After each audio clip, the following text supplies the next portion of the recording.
एक गांव था जहां लोग 7 बजे के बाद घरों से बाहर नहीं निकलते, क्योंकि उस गांव में एक अफवाह उड़ रही थी कि उस गांव में एक खौफनाक चुड़ैल जो लोगों को मार रही है।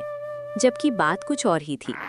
चुड़ैल के नाम पर गांव का सरपंच गलत काम करता था।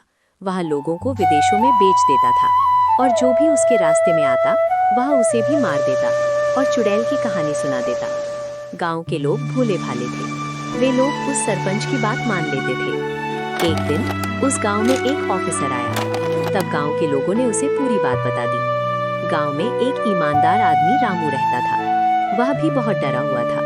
एक रात रामू अपने घर लौट रहा था। तभी रामू की नजर उस ऑफिसर पर पड़ी तो रामू ने कहा, अरे भाई साहब, कहाँ जा रहे हो?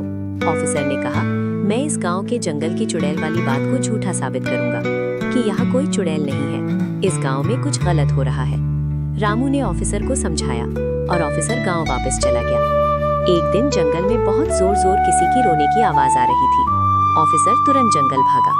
उसके बाद दूसरे दिन सब लोग हैरान थे कि वो ऑफिसर गया कहाँ।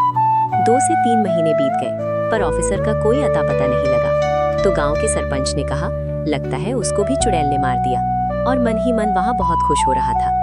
अब मुझे कोई नहीं रोक पाएगा। तभी कुछ दिनों में वहां एक सीबीआई ऑफिसर दूसरे ऑफिसर की तलाश करने आता है। बुजुर्ग उसे चुड़ैल का डर दिखाते हैं पर वो नहीं मानता और जंगल की ओर भागता है जब उसे चिल्लाने की आवाजें आती हैं। तो डरा हुआ रामू उसे रोकने की कोशिश करता है, लेकिन वो नहीं मानता और ऑफिसर जंगल की ओर चला जाता। जंगल में उस ऑफिसर पर हमला होता है और वो बेहोश हो जाता है। गांव वाले उसकी मदद करते हैं, लेकिन सरपंच उसे गांव छोड़ने की धमकी देता है और लोगों को बोलता है कि ये ऑफिसर अगर यहाँ रहा तो हम लोग बिन वजह मारे जाएंगे।